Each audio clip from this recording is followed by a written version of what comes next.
Hello student, welcome to my YouTube channel Ram Prasad Singh. आपका हमारे channel में स्वागत है। हमारे द्वारा आपको SSC, bank, REET, patwari, LDC, RRB, जयन, NTPC, Delhi metro rail corporation, police, high court सभी प्रकार के गवर्नमेंट एग्जाम की तैयारी कराई जाती है। आप हमसे विभिन्न माध्यमों से जुड़ सकते हैं, जैसे फेसबुक, इंस्टाग्राम, ट्विटर, व्हाट्सएप के जरिए आप अपनी राय दे सकते हैं, अपने सुझावों को हमसे शेयर कर सकते हैं।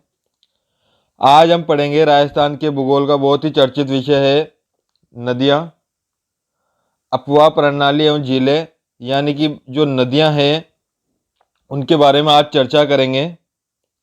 यदि आप वीडियो पर नए हैं तो चैनल को सब्सक्राइब कर लीजिए और बेल आइकन को प्रेस कर लीजिए ताकि आने वाले नोटिफिकेशन आपको मिलते रहे। तो राजस्थान में नदियों को हमने 3 भागों में बांटा गया है कि राजस्थान की नदियां जो बंगाल की खाड़ी की तरफ गिरती है,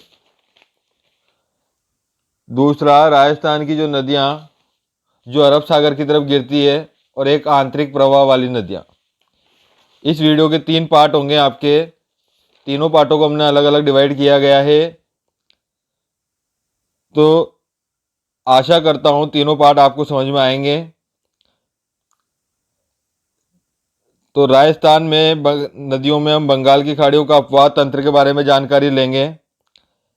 जैसा कि मैं आपको बता दूं कि राजस्थान की जो नदियां हैं जो बंगाल की खाड़ी की तरफ गिरती है, उसमें चंबल नदी, काली सिंध नदी, आऊ नदी, पार्वती नदी, परवन नदी और बनास नदी यह प्रमुख है।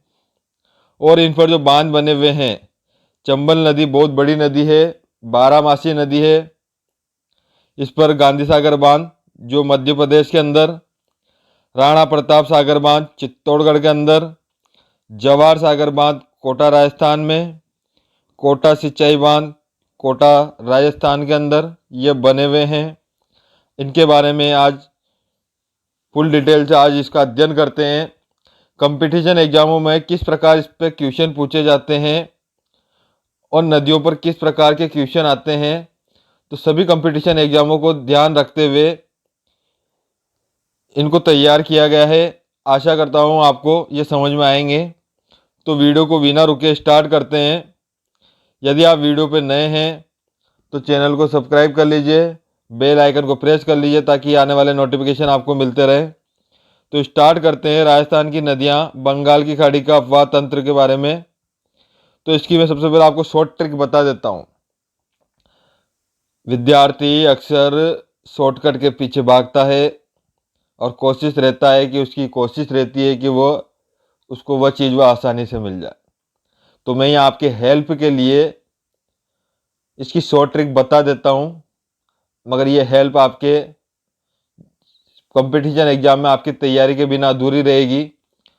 तो आशा करता हूँ कि इस चीज़ों का आप ध्यान दें और इसकी फुल डिटेल यानी कि इसका विस्तार आप देखें, आप अपना बेस मजबूत करें। बाकी की शॉर्ट ट्रिक से आपके परीक्षा में सहारा या एक उम्मीद की किरण के लिए काफ़ी होती है।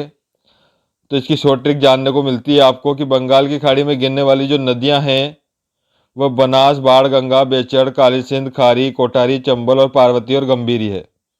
तो ये नदियों के नाम हैं जो बंगाल की खाड़ी के अंदर गिरती है। आप इसको इसके अल्फ़ाबेट यानी कि जो इसका पहले नाम का जो अल्फ़ाबेट है, बनास से बी, बाढ़ गंगा से बी, बेचड़ से बी, काली सिंध से के, खारी से के, कोटारी से के, सी से चंबल, पी से पार्वती और गंभीरी यानी कि बी बी के सी पी जी, ये आपकी शॉर्ट ट्रिक बन सकती है।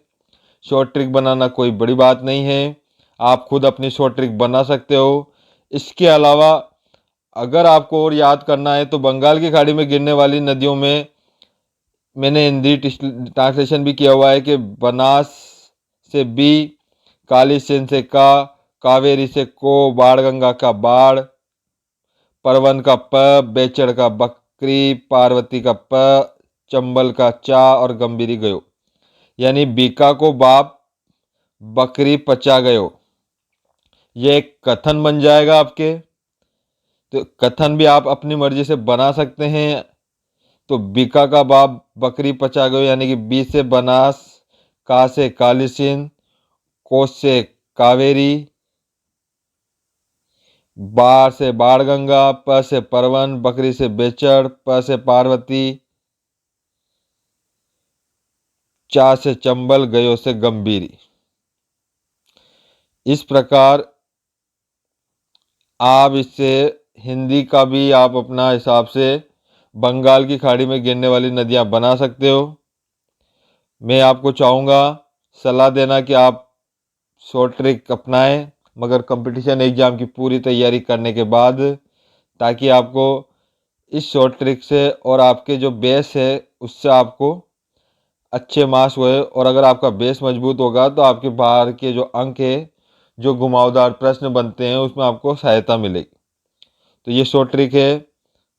इसके अलावा अगर जिलेवार अगर राजस्थान की नदियों के बारे में अध्ययन करें, तो अब हम अपन बात करते हैं फुल डिटेल की। जो कंपटीशन एग्जामों में जो क्वेश्चन बनते हैं, तो जिले वाइज मैं आपको इन नदियों के नाम बताने जा रहा हूँ। जैसे कि अजमेर, तो अजमेर के अंदर कौन कौन सी नदियाँ बहती है? अजमेर के अंदर साबरमती, सरस्वती, खारी, डाई और बनास, ये नदियाँ हैं जो अजमेर के अंदर बहती है। इसी प्रकार अलवर के अंदर साबी, रूपाडेल, काली, गोरी और सोटा, ये प्रमुख नदियाँ हैं जो अलवर के अंदर बहती है। बांसवाड़ा के अंदर माही, अनास और चेणी, ये नदियाँ हैं जो बांसवाड़ा के अंदर बहती है।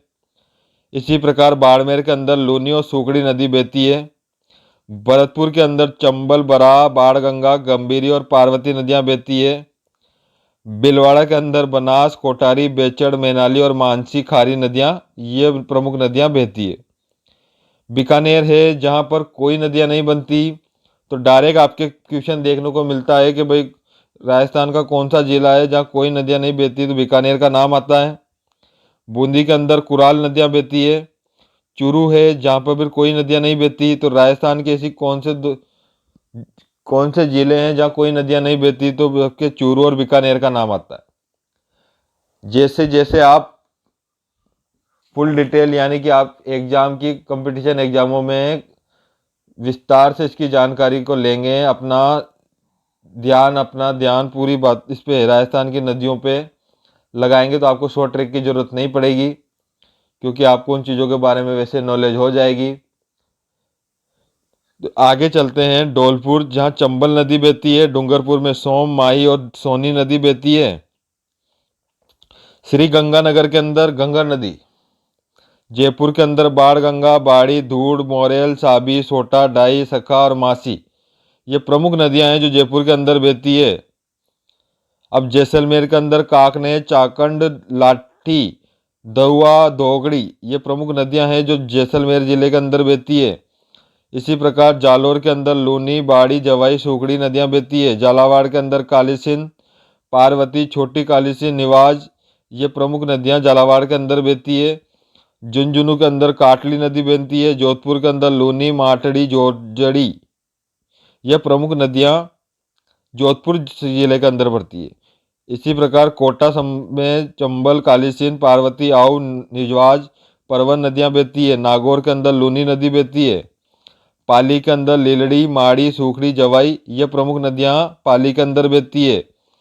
सवाई माधोपुर के अंदर चंबल, बेनास, मोरेल, ये प्रमुख नदियां बहती है।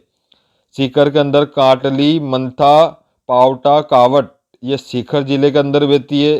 सिरोही के अंदर पश्चिमी बनास, सूखड़ी, पौसालिया, खाती, किशनावती, झूला, सुरवट्टा, यह प्रमुख नदियां हैं छोटी मोटी जो सिरोही के अंदर बहती है। टोंक जिले के अंदर बनास, मासी और बाड़ी, ये नदियां बहती है। उदयपुर जिले के अंदर बनास, बेचड़, बाकल, सोम, जाखर, साबरमती नदियां बहती है। चित्तौड़गढ़ जिले के अंदर बनास, बेचड़, बामणी, बांगली, बामन, औराई, गंभीरी, सिवान और जाखम माई नदियां चित्तौड़गढ़ जिले के अंदर बहती है। इस प्रकार राजस्थान के सभी जो जिले हैं, तो आप जिले वाइज नदियों को याद रख सकते हो। कंपटीशन एग्जाम में इन सभी जिलों की अगर नदियां आपको याद होती है, तो इससे बाहर क्वेश्चन नहीं बनता है।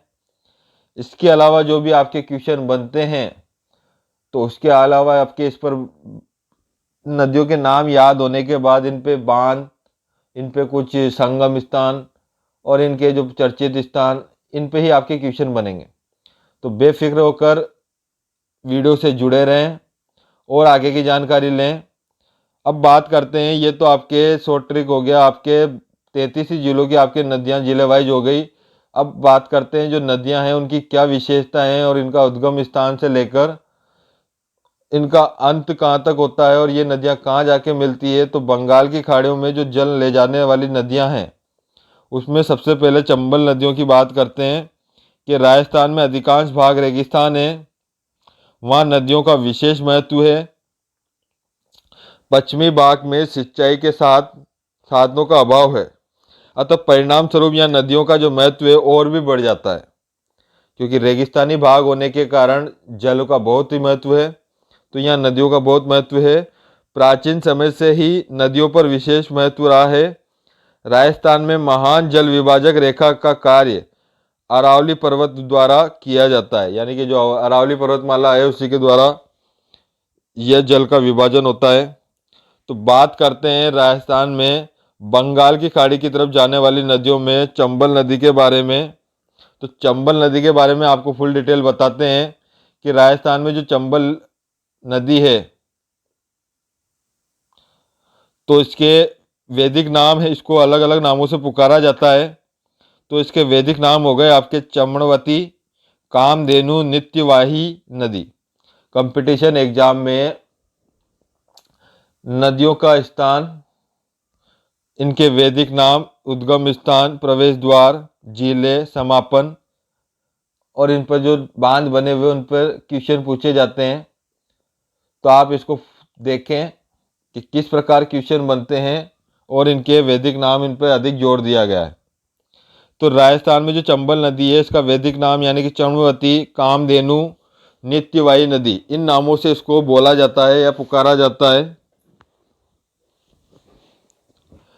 बात करते हैं इसके उद्गम स्थान की, तो यह मध्य प्रदेश के इंदौर जिले के जो चंबल नदी है वह मध्य प्रदेश के इंदौर जिले के मऊ कस्बे के पास मणिपुर के निकट जनापाव यानी कि विंध्याचल पहाड़ी से निकलती है और यह वह बारामासी नदी नहीं,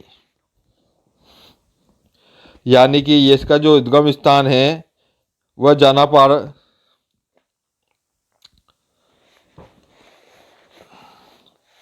वह जाना, इसका मतलब जो ये मध्य प्रदेश के मऊ के निकट विंध्याचल की जनापाव की पहाड़ियों से निकलती है। इस प्रकार आप इसको याद रख सकते हैं।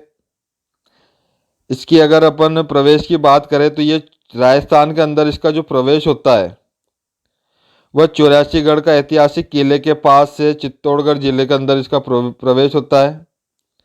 तो आप इसको याद रख सकते हैं कि 84गढ़ का ऐतिहासिक किले के पास चित्तौड़गढ़ में राजस्थान में प्रवेश होता है।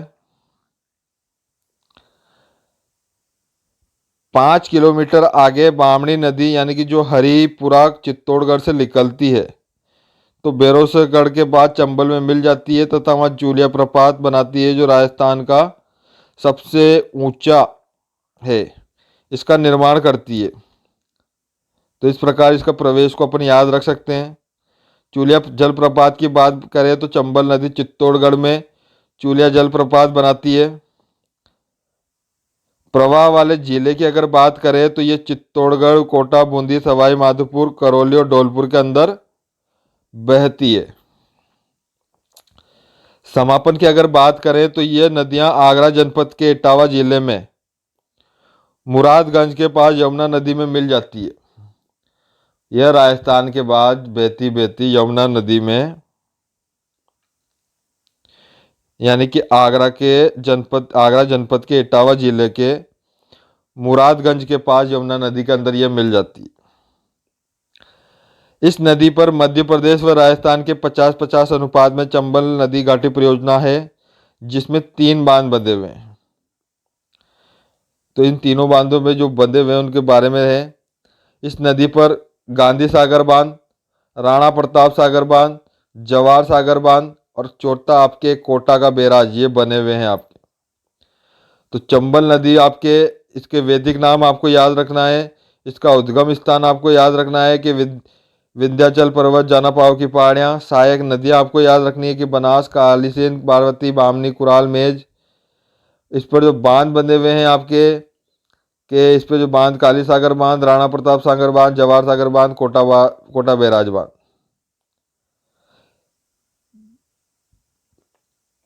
तो आगे इसको देखते हैं कि चंबल नदी पर गांधी सागर बांध जो है बना हुआ है, वो भानपुरा मंदसौर एमपी में बना हुआ है। यह भानपुरा में या एमपी से है। राणा प्रताप सागर बांध जो चित्तौड़गढ़ में है, राजस्थान का सर्वाधिक जल भंडारण क्षमता वाला ये बांध है। तो बांध के बारे में भी आपको याद रखना है। जवाहर सागर बांध जो कोटा के अंदर बना हुआ है, और बैराज सिंचाई कोटा बांध, यानी कि इसको कोटा बैराज के नाम से भी जानते हैं, यह केवल सिंचाई हेतु नहरें निकाली गई। जल विद्युत की बड़ी परियोजना नहीं बनती। राजस्थान में सबसे अधिक क्षेत्रफल पर यह विस्तृत बांध है, जो कोटा के मध्य एरिया के अंदर और कोटा के पूरे एरिया को कवर करता है। यही नहीं, 3 राज्य यानी कि यूपी, मध्य प्रदेश व राजस्थान में, जो राजस्थान में चंबल नदी है, वह राजस्थान के 3 राज्यों से गुजरती है, यूपी, मध्य प्रदेश, राजस्थान। परीक्षा में डायरेक्ट क्वेश्चन भी पूछा जाता है कि जो चंबल नदी है वह कितने राज्यों से होकर गुजरती है। राजस्थान के, तो मतलब ये आपके यूपी, मध्य प्रदेश, राजस्थान तीनों को टच कर रहती है। बात करते हैं चंबल नदी की कुल लंबाई की। तो राजस्थान के अंदर जब चंबल नदी की बात हो रही है, तो चंबल नदी की कुल लंबाई है आपके 966 किलोमीटर, और राजस्थान में इसकी लंबाई 135 किलोमीटर। राजस्थान में ये 135 किलोमीटर तक बहती है, और इसकी कुल लंबाई आपके 966 किलोमीटर है। राजस्थान व मध्य प्रदेश में इसकी सीमा की जो लंबाई की अगर बात करें तो 252 किलोमीटर तक ये बहती। इस नदी की जो सतह है वह जल उपलब्ध कराने वाली नदी है, यानी कि सर्वाधिक सतह जल उपलब्ध कराने वाली चंबल नदी है। सर्वाधिक अवनालिका अपवर्दन करने वाली चंबल नदी है। कोटा इसी नदी किनारे बसा हुआ है। तो ऐसा कोटा कौन सी नदी के किनारे बसा हुआ है? तो कोटा चंबल नदी के किनारे बसा हुआ है। तो चंबल नदी यानी कि जिसको चम्रवती या राजस्थान की कामधेनु भी कहा जाता है। तो आपको ये डायरेक्ट याद रखना है कि चंबल नदी से जुड़े सभी तथ्यों की जानकारी आपको होनी जरूरी है। तो राजस्थान की कामधेनु चंबल नदी होती है। अब इसकी बात करते हैं, ये तो आपके हो गए चंबल नदी के बारे में। तो चंबल नदी से बाहर एक बार फिर मैं आपको रिपीट कर देता हूँ, चंबल नदी पे कई क्वेश्चन पूछे जाते हैं कि राजस्थान की सबसे लंबी, इसका उद्गम मध्य प्रदेश के मऊ जिले में स्थित जनापाव की पहाड़ियों से हुआ। यह नदी दक्षिण से उत्तर की ओर बहती है। कभी कभी नदियों के क्रम के बारे में पूछा जाता है कि जो चंबल नदी है वो किस दिशा से किस दिशा की ओर बहती है। तो आपको याद रखना है कि चंबल नदी दक्षिण से उत्तर की ओर बहती है। राजस्थान के चित्तौड़गढ़ जिले में बैरोसगढ़ नामक स्थान पर प्रवेश करती है। कोटा और बूंदी जिलों से होकर गुजरती। तो चंबल नदी का जो क्रम है आपके दक्षिण से उत्तर की ओर बहती है, ये आपको याद रखना है, बहुत जरूरी है। राजस्थान में सवाई माधोपुर, करौली, धौलपुर जिलों में राजस्थान व मध्य प्रदेश के मध्य सीमा बनाती। अंत में यह यूपी के इटावा के मुरादगंज नामक स्थान पर यमुना नदी में मिल जाती है। चंबल नदी जब वामनी नदी बैरोसगढ़ में आकर मिलती है तो यह चूलिया प्रपात बनाती है, जो राजस्थान का सबसे ऊंचा जलप्रपात है। इसकी लंबाई भी दे रखी है कि यह 18 मीटर ऊंचा जलप्रपात बनाती है। तो चूलिया प्रपात आपके चित्तौड़गढ़ जिले में बनेगा। और राजस्थान का सबसे ऊंचा चूड़िया जलप्रपात कौन सा है? तो आपको ये बताना है कि चंबल नदी है। आपके कितने मीटर है? तो आपका अगर लंबाई अगर पूछे तो 18 मीटर ऊंचा होता है। चित्तौड़गढ़ जिले के बैरोसगढ़ के बाद चंबल नदी वामनी नदी में आकर मिलती है। तो चित्तौड़गढ़ के पास बैरोसगढ़ में चंबल नदी कौन सी नदी में आकर मिलती है? तो उसकी सहायक नदियों के बारे में पूछ लेता है कि वामनी नदी की मिलती है। इसके समीप रावतबाटा परमाणु बिजली घर बना है। कन्नाडा के सहयोग से स्थापित 1965 में इस पर निर्माण कार्य हुआ था। तो चंबल नदी में चित्तौड़गढ़ पे जिले में कौन सा बिजली घर बना हुआ है? तो आपको ये याद रखना है कि रावत बाटा परमाणु बिजली घर बना हुआ है, जिसकी जो स्थापित करने का जो सन है वो 1965 है। राजस्थान के सवाई माधोपुर जिले में चंबल नदी में बनास व सीप नदी आकर मिलती है और त्रिवेणी संगम बनाती है। चंबल नदी सवाई माधोपुर जिले के अंदर बनास सीप में दोनों नदियों मिलाकर एक त्रिवेणी संगम बनाती है। यह आपको याद रखना है। बात करते हैं डोंग क्षेत्र की कि चंबल नदी के बहाव से यह बहाव क्षेत्र में गहरे युक्त भूमि जहां वन क्षेत्रों और वनों की अधिकता है, तो 30 से 35 वर्ष पूर्व ये डाकुओं के शरण स्थली थे। इन क्षेत्रों को डोंग क्षेत्र कहा जाता था। इसे दस्यु से प्रभावित क्षेत्र कहा गया है। सर्वाधिक अवनालिका अपवर्तन इसी नदी पर होता था। यानी कि जब पुरानी मान्यताएं या पुराने कथनों पर विचार करें तो चंबल जो है उसे डोंग क्षेत्र के साथ कहा जाता था। यानी कि पहले जो ये डाकुओं की शरण स्थली थी जिसे डोंग कहा जा गया, इसलिए यहाँ सर्वाधिक अवनालिका अपवर्तन इसी नदी पर होता है। चंबल की कुल लंबाई 966 याद रखना है। राजस्थान में इसकी लंबाई 135 किलोमीटर है, कई जगह 153 किलोमीटर बताया गया है। राजस्थान द्वारा चंबल द्वारा राजस्थान की मध्य प्रदेश के साथ अंतर्राज्यीय सीमा 250 किलोमीटर है। चंबल नदी द्वारा राजस्थान की मध्य प्रदेश के साथ जो अंतर्राज्यीय सीमा बनती है वह 250 किलोमीटर बताई गई है। बात करते हैं इनके बांधों की। तो बांधों में आपके गांधी सागर बांध एमपी के अंदर, राणा प्रताप सागर बांध चित्तौड़गढ़ के अंदर, जवाहर सागर बांध कोटा के अंदर, कोटा सिंचाई यानी कि कोटा बैराज आपके कोटा के अंदर।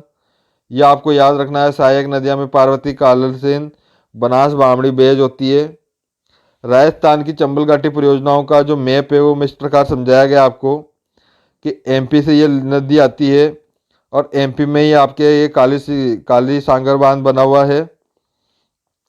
जैसे जैसे ये बहती आती है तो ये आपके चित्तौड़गढ़ जिले के इधर से आपके राणा प्रताप सागर बांध बनाती है। फिर ये होती हुई आपके जवाहर सागर बांध कोटा के अंदर, और कोटा के अंदर कोटा सिंचाई परियोजना होती हुई बूंदी की तरफ भूल जाती है बाएं भाग से, और दाएं भाग से ये आपके झालावाड़ में अंदर उसके निकल जाती है आप। तो राजस्थान की नदियों में बंगाल की खाड़ी का अपवाद तंत्र का मैप द्वारा भी आप समझ सकते हैं कि किस प्रकार नदियां आपके चंबल नदी है वो बहती हुई राजस्थान में पूर्णतः बहती हुई निकलती। यह आपके बांधों के बारे में बताया गया है कि गांधी सागर बांध बना हुआ है, उसके बाद राणा प्रताप सागर बांध, फिर जवाहर सागर बांध। इस प्रकार आपके ये नदियां चंदियों में अगर अपवाद तंत्र की बात करें तो चंबल इन क्षेत्रों से होकर गुजरती है।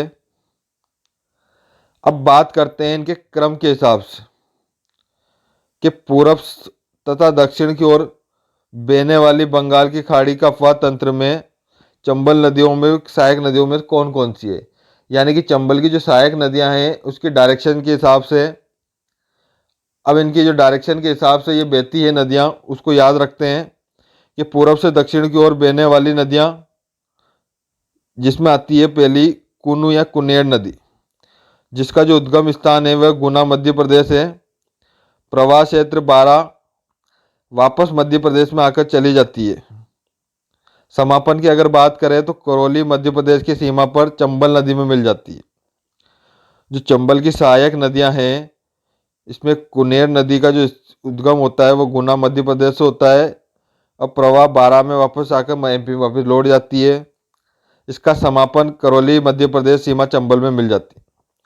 बात करते हैं पूर्व से दक्षिण की ओर बहने वाली नदियों में पार्वती नदी की, जिसका उद्गम आपके मध्य प्रदेश के सिरोही से राजस्थान में प्रवेश करता है। करिया हाट के पास ये 12 में प्रवेश करती है। अब 12 होती हुई आपके कोटा से सवाई माधोपुर के बीच पली घाट में चंबल के अंदर मिल जाती है। इसका प्रवाह अगर हो गया तो 12 कोटा और सवाई माधोपुर जिले हो गए। लंबाई की अगर बात करें तो पार्वती नदी राजस्थान के अंदर 65 किलोमीटर लंबी है। पार्वती की भी अपनी खुद की सहायक नदियां हैं, तो पार्वती नदी की सहायक नदियों में लहासी, मैथिली, अंधेरी, विलास, रेतली व डूबराज आपकी आती है। तो इस प्रकार आप पूरब से दक्षिण की ओर बहने वाली पार्वती नदी और इसकी सहायक नदियों के बारे में याद रख सकते हैं। बात करते हैं चंबल की अन्य सहायक नदियों में लिमाज नदी की। तो यह राजगढ़ मध्य प्रदेश के इसका उद्गम होता है। राजस्थान का जो प्रवेश है वह कोल्लू, खेड़ी, झालावाड़ के अंदर होती है, यानी कि झालावाड़ के अंदर लिमाज नदी बहती है। प्रवाह की बात करें तो जाला और बारा के अंदर। समापन की अगर बात करें तो मवासा यानी कि अकलेरा, झालावाड़ के अंदर, परवन नदी के अंदर यह मिल जाती है। तो निमाज नदी आपके परवन नदी में मिल जाती है और इसके जो उद्गम और इसे स्थान राजगढ़ मध्य प्रदेश। बात करते हैं परवन नदी की। तो परवन नदी आपके अनेकपुर मध्य प्रदेश से निकलती है और इसका जो प्रवेश द्वार है वह खोड़ी बोड़ी झालावाड़ के अंदर है। प्रवाह की बात करें तो झालावाड़ और बारा में यह बहती है परवन नदी। बात करते हैं समापन की तो पलायता, बारा, काली सिंध नदी में यह मिल जाती है आप।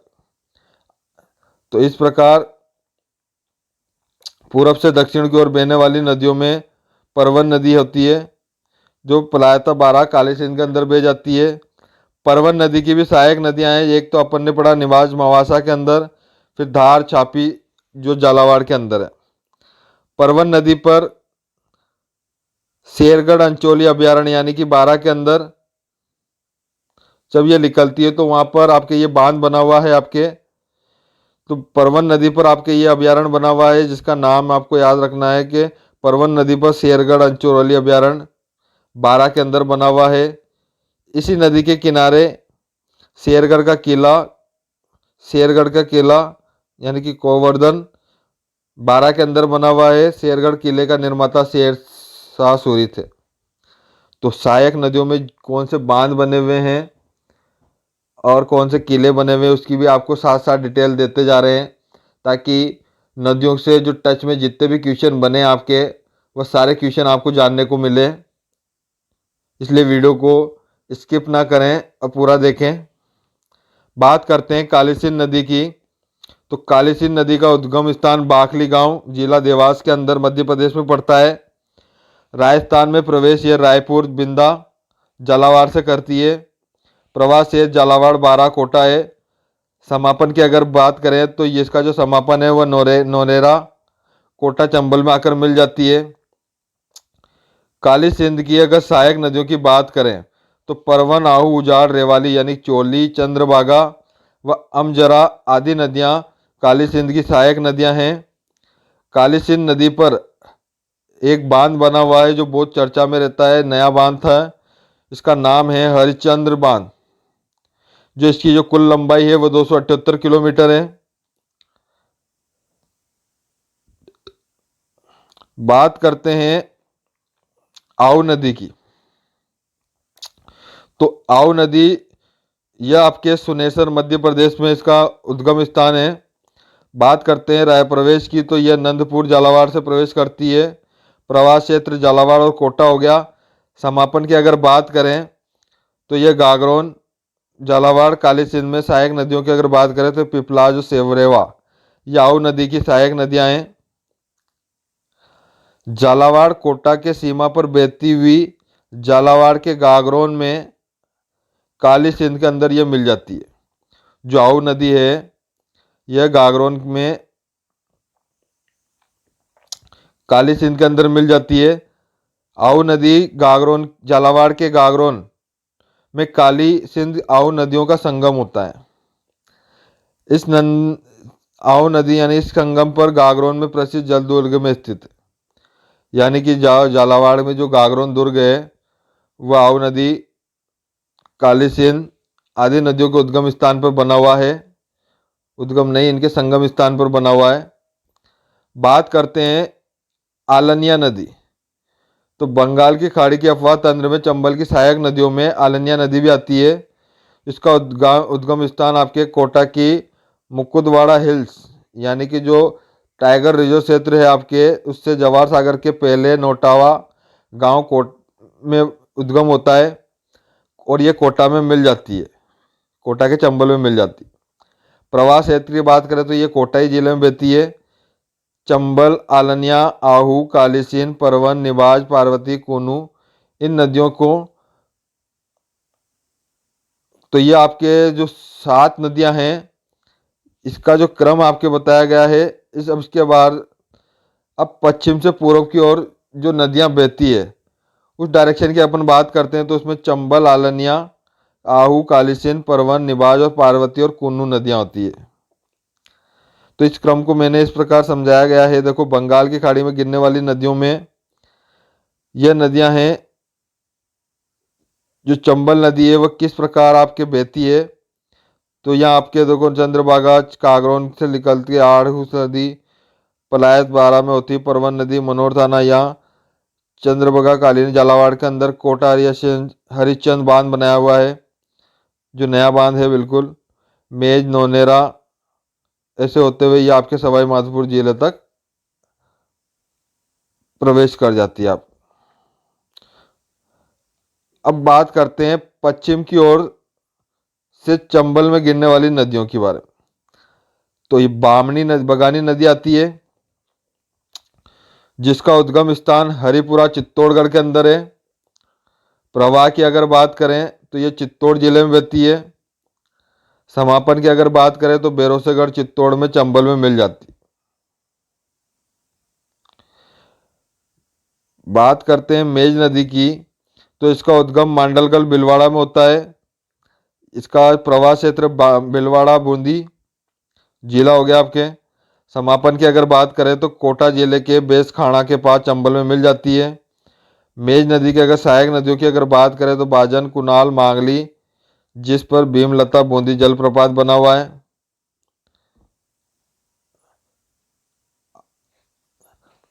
इस प्रकार आप इसको याद रख सकते हैं चंबल की सहायक नदियों के बारे में। चंबल में आपने चारों नदियां आपको जितनी है नदियां उनको आपको याद रखना है। अब बात करते हैं दोनों ही क्रम के डायरेक्शन के हिसाब से भी अपने चंबल नदी को याद रख लिया। तो चंबल नदी पर डायरेक्शन, इसके उद्गम स्थान, इसकी सहायक नदियां, इस पर बने बांध, उससे जुड़े सभी पहलुओं पर आपने इसको ध्याना। इससे बाहर क्वेश्चन नहीं बनते हैं, तो आप इसको पूरी डिटेल के साथ याद करें। बात करते हैं बंगाल के खाड़ियों के अन्य नदियों के बारे में, जैसे बनास नदी, इसे वनों की आशा भी कहा जाता है और वशिष्ठी भी कहते हैं।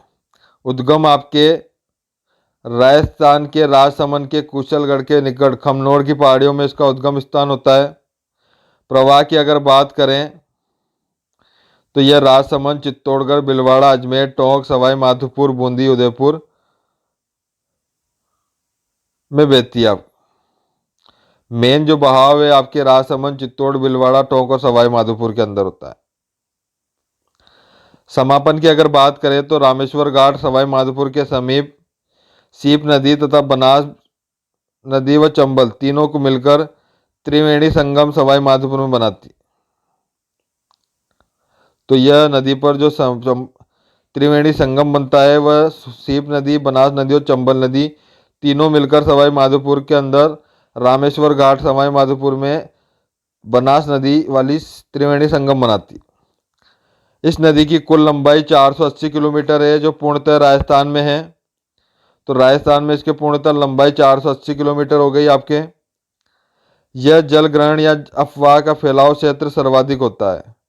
राजस्थान में पूर्णतः बहने वाली सबसे लंबी नदी है टोया रायसिंह टोंक के बिसलपुर बांध बनास नदी पर बना हुआ है। तो टोंक के अंदर बिसलपुर बांध कौन सी नदी पर बना हुआ है आपके, तो बनास नदी का नाम आता है।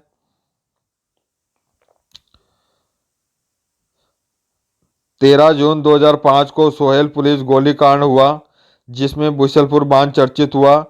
बिसलपुर के जलाधिक टोडी सागर में स्थानांतरित किया जाए, अतः यह 5 व्यक्ति मारे गए, जिसके लिए गोयल आयोग बैठाया गया, जिसके अध्यक्ष अनुरूप चंद गोयल थे। तो टोयल बांध आपके बिसलपुर बांधों के बारे में कुछ हिस्ट्री से लेकर कुछ बातें हैं वो आपको बताई। यह केवल राजस्थान में बहाव के आधार पर सबसे लंबी नदी है। तो बनास नदी जिसे वनों की आशा भी कहा जाता है, जिसका जो उद्गम है आपके वह खमनोर की पहाड़ियों में होता है। बहाव क्षेत्र में राजसमंद, चित्तौड़, भीलवाड़ा, टोंक और सवाई माधोपुर, बाद में चंबल में आके मिल जाती है। सहायक नदियों में बेचर, कोठारी, खारी और मानसी, मोरेल। बांध की अगर बात करें तो टोंक जिले में आपके बिसलपुर बांध बना हुआ है।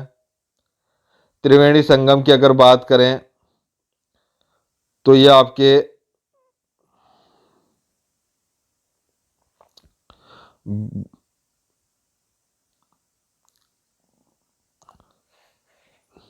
सीप नदी, बनास नदी, चंबल नदी, तीनों मिलकर आपके त्रिवेणी संगम बनाते हैं।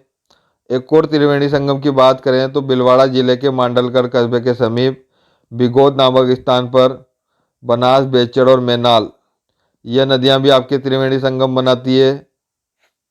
तो दो त्रिवेणी संगम हो गए।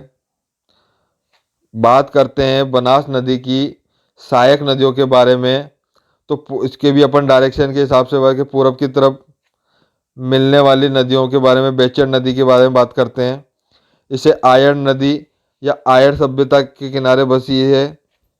इसका जो उद्गम है आपके वह गोकुंदा की पहाड़ी, उदयपुर से लेकर उदय सागर झील तक आपके, इसलिए इसका नाम आहड़ था। उदय सागर झील यानी कि आपके 15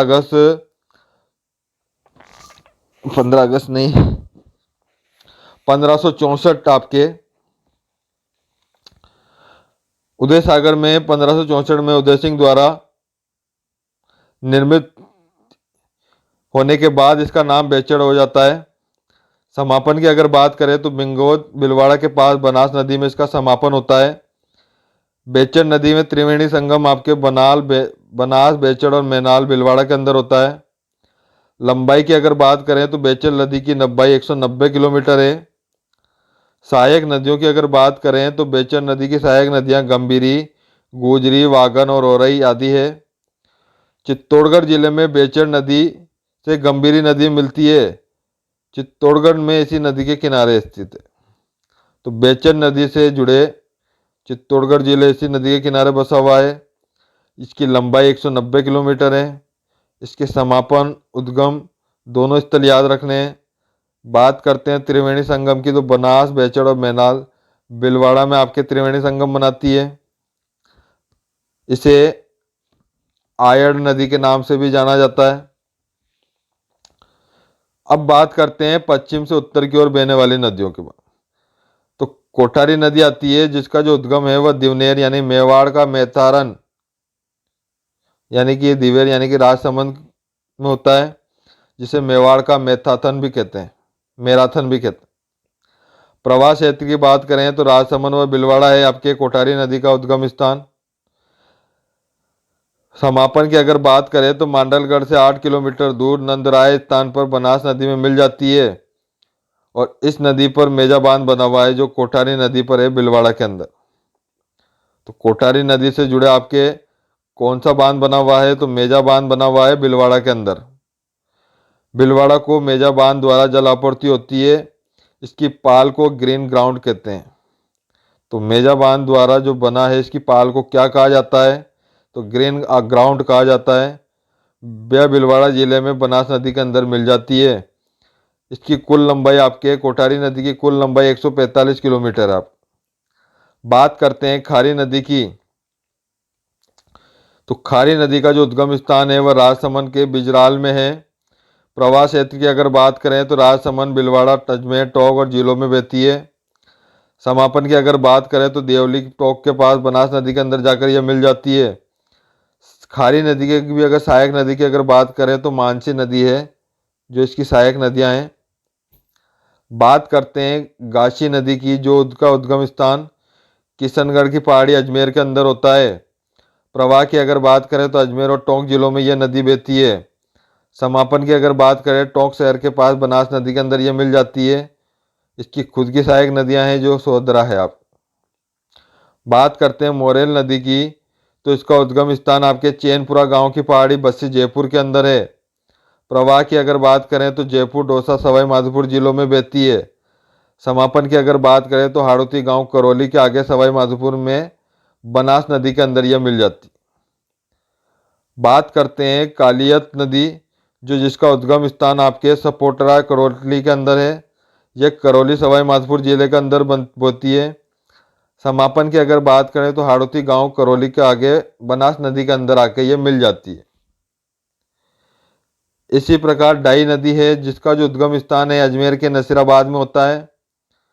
प्रवाह की अगर बात करें तो अजमेर व टोंक जिलों में बहती है। समापन की अगर बात करें तो बिसलपुर के बाद बनास नदी के अंदर आके मिल जाती है। अन्य नदियों में बाड़ी नदियां की बात करते हैं तो ये जयपुर जिले सांगोद में पहाड़ी से निकलकर जयपुर जिले में बहती हुई टोंक में जाकर मासी नदी के अंदर मिल जाती है। तो इस प्रकार आप बनास नदी और इसकी सहायक नदियों को याद रख सकते हैं। बड़ी बड़ी नदियों में चंबल नदी हो गई जिसकी सहायक नदियां हो गई, बनास नदी हो गई जिसकी सहायक नदियां हो गई। अब आती है बाण गंगा। तो बाण गंगा का जो उद्गम स्थान है वह बेराट विराटनगर के दक्षिण में मेड़ गांव की पहाड़ियों से होता है। बाण गंगा नदी को अर्जुन की गंगा भी कहा जाता है। इसका उद्गम स्थान हो गया आपके बेराट की पहाड़ियों जयपुर। उत्तर से दक्षिण की ओर बहने के बाद जयपुर जिले के रामगढ़ के पास इसकी जो दिशा है वह पश्चिम से पूर्व की ओर हो जाती। वह डोसा में बहते हुए भरतपुर में गना राष्ट्रीय उद्यान से गुजरने के होते हुए ये यूपी के फतेहाबाद के बाद ये यमुना में जाकर मिल जाती है। तो ये बहने के इसके दोनों क्रम है आपके कि उत्तर से दक्षिण की ओर तो जयपुर जिले में रामगढ़ के बाद फिर इसका क्रम बदल जाता है। चंबल के मुरादगंज में बाणगंगा, फतेहाबाद में गंभीरी मैनपुरी में आकर मिलती।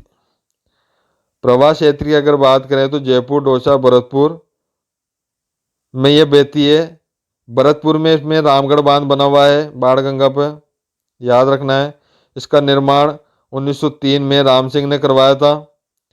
1982 में रामगढ़ बांध में एशियाई खेलों का नौकायन प्रतियोगिता संपन्न हुई थी। जयपुर शहर के केको पेयजल की जो सुविधा है वह इसी नदी से उपलब्ध होती है, बाणगंगा से। राजस्थान में इसकी कुल लंबाई 380 किलोमीटर बताई गई है। तो बाणगंगा की कुल लंबाई आपके 380 किलोमीटर हो गई। इसे अर्जुन गंगा की गंगा भी कहा गया है, इसे रुड़िता नदी भी कहते हैं। तो बाणगंगा के अन्य नाम आपके अर्जुन की गंगा या रुड़ितिया नदी। इस नदी के किनारे राजस्थान की प्राचीन बेराट सभ्यता का विकसित हुई है।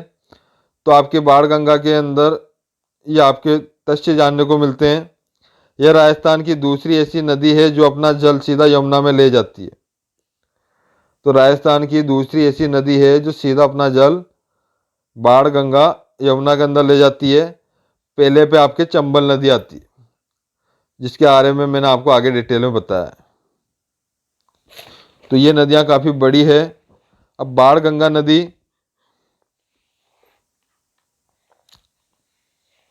के बारे में हो गया कि ये जयपुर डोसा भरतपुर में बहती है, यमुना में मिल जाती है। अब बात करते हैं गंभीरी नदी की। तो गंभीरी नदी का उद्गम सपोटरा करौली जिले में है।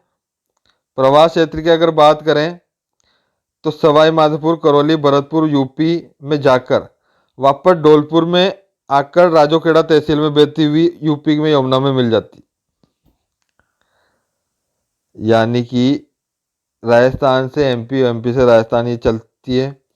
समापन की अगर बात करें तो मैनपुरी यूपी में यमुना में। सहायक नदियों की अगर बात करें तो पार्वती जो धौलपुर में निकलती है और धौलपुर में ही गंभीरी में मिल जाती है। यह नदी राष्ट्रीय उद्यान गना के अंदर हो जाती है। अनजान बांध को गोवर्धन बांध से भरा जा सकता है। तो ये दोनों ही बांधों का इसका है।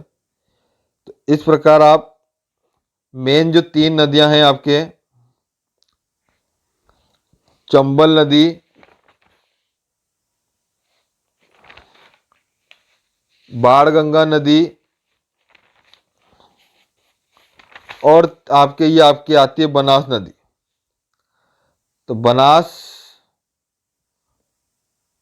इन तीनों की सहायक नदियां, इनके उद्गम स्थान और इनके जो बहने के क्रम, इससे आप इनको याद रख सकते हैं। आशा करता हूं कि बंगाल की खाड़ियों का जो अफवाह तंत्र के बारे में आपने जाना होगा, इससे बाहर क्वेश्चन नहीं बनते हैं। हमने इसको पूरे ही सिस्टमेटिक तरीके से तैयार किया हुआ है।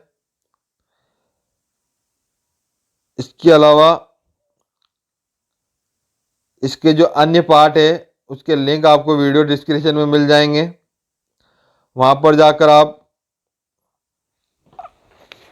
अरब सागर की ओर जाने वाली नदियां और आंतरिक प्रवाह वाली नदियों के बारे में भी जानें, ताकि राजस्थान के जो भूगोल है उसके अफवाह प्रणाली, राजस्थान में बहने वाली नदियों के क्रम के कोई भी प्रश्न आपके ना छूटे। वीडियो के डिस्क्रिप्शन में जाकर आप उस लिंक पर क्लिक कर अन्य पार्ट के बारे में जानकारी लें। आप हमारी ऑनलाइन क्लासों से सीधे जुड़ सकते हैं और घर बैठे कंपटीशन एग्जाम की तैयारी कर सकते हैं।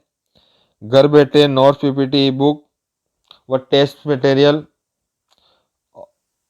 असाइनमेंट बुकलेट मंगवा सकते हैं, जिसका एक फिक्स इनरोलमेंट रखा गया है 999।